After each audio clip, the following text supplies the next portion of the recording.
Probably shouldn't be laughing, but I just can't help it. Every time I tune in and I go live, I don't know, I feel it's kind of funny.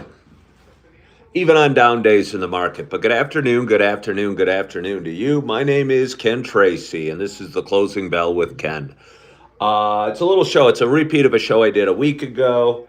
I'm probably going to cherry pick on interesting days in the market. And today was a very interesting day in the market. I wasn't watching it the whole day. I rarely do.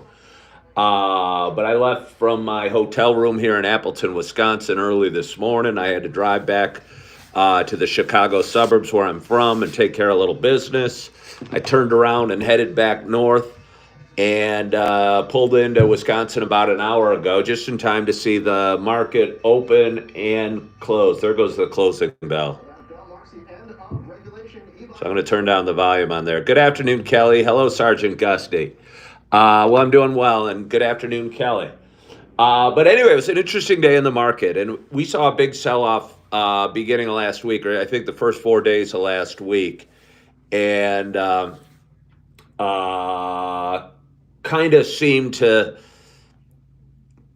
be indicative of a breaking of a trend that we've seen in the market over the last several years. And again, real quickly, I was a finance major. I was a stockbroker for 10 years. I traded the markets for a few years after that, and then I became a realtor for 17 years. So I've been watching the markets for probably 40 years or so, and I'm always interested in the trading, and I kind of always keep at least one eye on it, just because I kind of find it fascinating, and I'm also a little bit of a gambleaholic. I actually just posted a video about my gambling a couple minutes ago.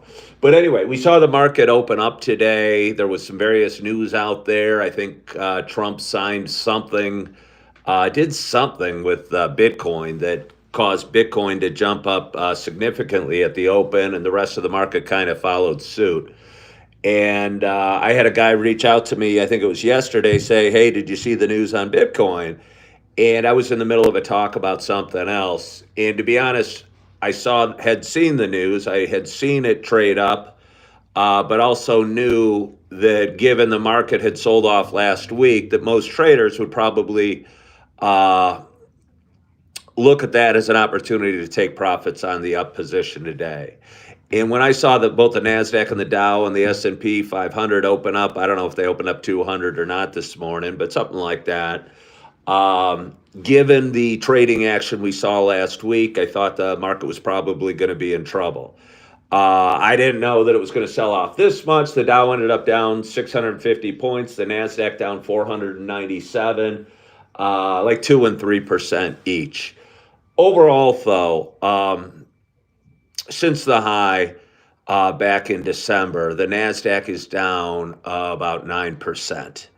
And the Dow Jones is down. Not that anybody really owns the Dow Jones anymore, but I'm old enough to remember back to a day when the Dow 30 really meant a lot. I don't know if people still watch it or not, but either way, the NASDAQ's down 9% and the Dow's down about 4%. You know, they are down, and they're down more in the last week and a half than that because they'd rallied at the beginning part of this year. But overall, given that they're only down a few percent from the high, 9% in the NASDAQ and 4% in the Dow, and you have Bitcoin trading at whatever it is, 85, 86,000. Its high might be, 104 or something like that. I would say this sell-off's not too really that significant at all, honestly. But that's kind of a cautionary tale. Because if this sell-off's not too severe, it does show you, like historically, what can happen to a market that does turn around and does go from a raging bull market like we've seen over the last few years to a down market or a bear market or a collapsing market or what have you.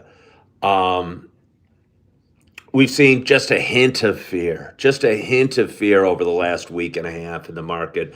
There's an indicator called the VIX, and basically that measures the overall fear in the market. And a real low number might be, say, 10 on that, and that would show there's very, very little fear. I saw it a little bit ago. I think it was trading around 22. So a lot higher than, it shows there's some fear in the market. But I'll tell you what, in a big, big sell off in the market, you can see the VIX trade as high as 50. And we're not even close to that now. There were some analysts coming on in the market, or excuse me, on CNBC over the last hour. And, you don't have people, you still have the analysts coming out saying, hey, it's just a healthy pullback. And honestly, I believe it's a healthy pullback. But if you have all the analysts saying it's a healthy, just a healthy pullback and use it as an opportunity to add to our positions and making up reasons why the market's selling off, usually tells me there's more downside. When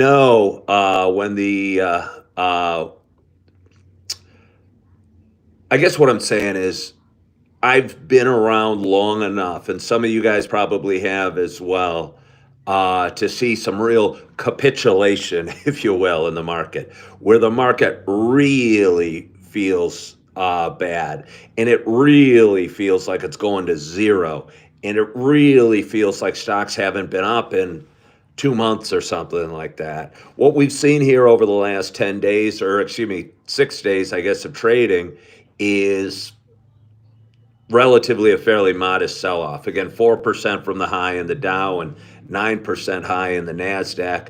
I guess what I'm saying is that's nothing. That is nothing at all. And overtime markets go up. Overtime markets go up. But I wouldn't be surprised to see this market sell off a lot more. If it opens up tomorrow, I think that's going to be would be a bad thing. What you're going to need to see this market turn around is some serious pain, some serious capitulation, some serious fear, and some serious sell-off, and with a reversal on that day where the market ends up closing up after a big down market. And we're not even close to that yet. We're kind of in a pattern of opening up every day and then selling off, and that's an ugly pattern to be in, and that pattern can last, 2-3 months sometimes, and we're only about a week and a half into it. Couple thoughts for you. I noticed there was one stock, and again, I used to be a realtor for a long time. Redfin, the company that has the app a lot of us probably have on the phones. The app a lot of us have us on the phones. The stock was trading at 6 today, which is right above a yearly high. Or excuse me, a yearly low, and significantly down from where it was, I don't know, 2 months ago or even 2 weeks ago. And I was shocked to see it there. I think the last time I pulled it up, it might have been around 9. And to see it trading down at 6, right near its all-time low, was kind of surprising. I think it's a little bit indicative of what's going on in the housing market as well. Because here we are in March. I'm in Wisconsin. I'm driving around all the time. I still don't see any for sale signs, or I see very, very few. And the real estate market is supposed to get going in February and then again in March and really pick up steam through the early part of the summer.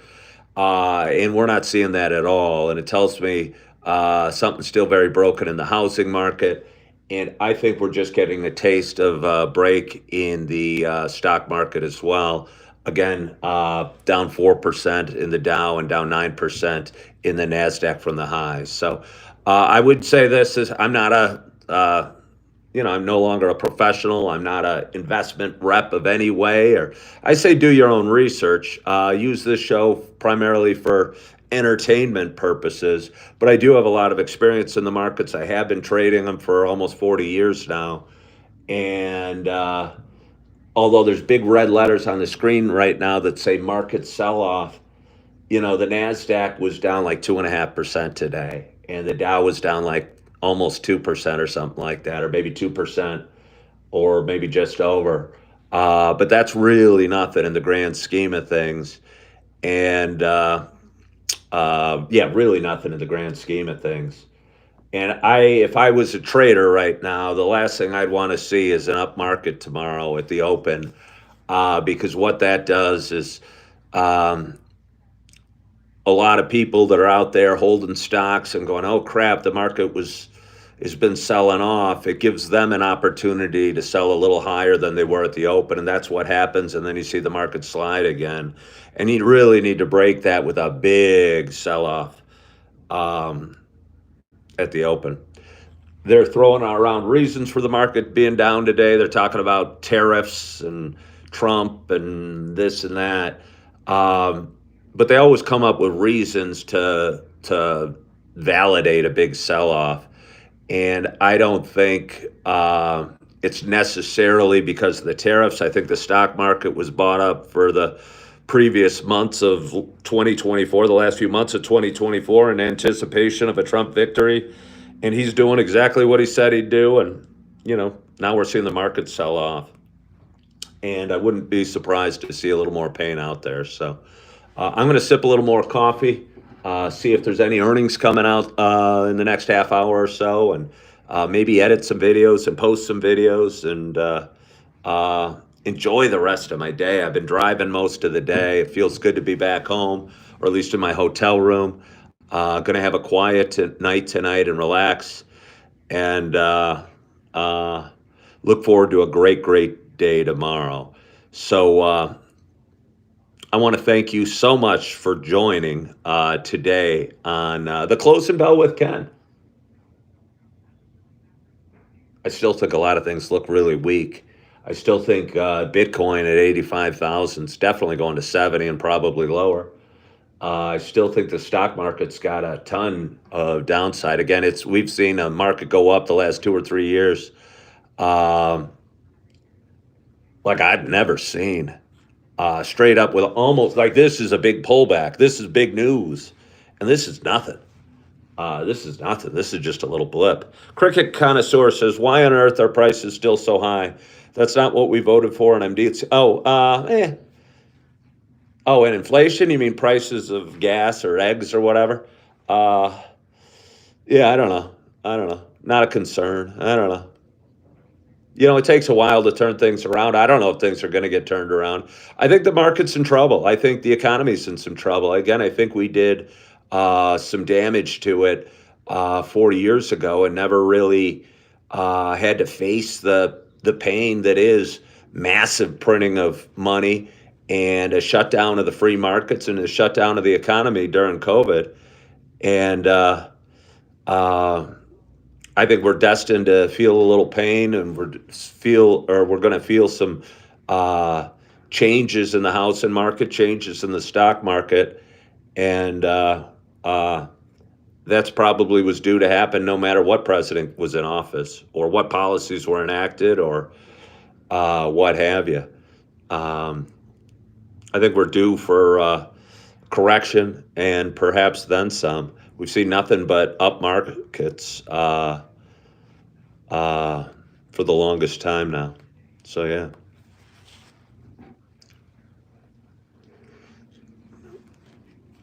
Your Bitcoin has dropped every time Trump's been in office. Oh. Hello there, Jen. How are you? Well, I wouldn't say your Bitcoin has dropped too much. I wouldn't say your Bitcoin has dropped too much. It's sitting at 85,000. If you've owned it for any length of time other than the last 2 months, you're doing real well. Or if you bought it any time with it, except for within the last 2 months, you're doing real well. So it being down from its highs is, I wouldn't be, you shouldn't be surprised at. It's gone. I had a viewer come on the other day and say they were ready for it to finally go to the moon, as if it hadn't done well over the last 10 years. And Bitcoin has done nothing but almost go to the moon. And I think a lot of times when we see an asset class going up, we think it's going to go on up forever, be it houses or gold, although I did see gold was up again today, or I don't know, artificial intelligence or the dot-com bubble, and we expect that to go on forever. But as they say, what goes up must come down, and the faster it goes up, a a lot of times the faster it goes down. And I'll tell you what, Meta's still trading at 650. That thing was at 80 a few years ago. And I guess what I'm saying is I think there's going to be some more pain in the stock market in the next couple months. And I think there's going to be some changes in the housing market. There just has to be. People can't afford to buy houses, and housing prices continue to go up. And that will not last forever. I promise you that. So, anyway, I just wanted to hop on because it was an interesting day in the market, and I'm going to hop on from time to time. I appreciate you so much for joining today. If anyone's new, hasn't seen my show before, please subscribe to my channel. I have a lot of fun doing it. I go live every morning, and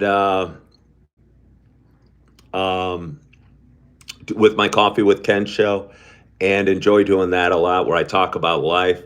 But I'm going to hop on from time to time if I have something to say about the stock market, about the housing market, about the weather, or about whatever the heck I want. And I'd love if you follow it along. Yeah. And I want to thank you for joining on this Monday. And I hope you're having a great, great start to your week. And I hope you are feeling good and you had a wonderful, wonderful weekend. You're looking forward to your evening. You're looking forward to the rest of your week. You're loving yourself. You're forgiving yourself. And as always, I hope to talk to you soon. Bye-bye.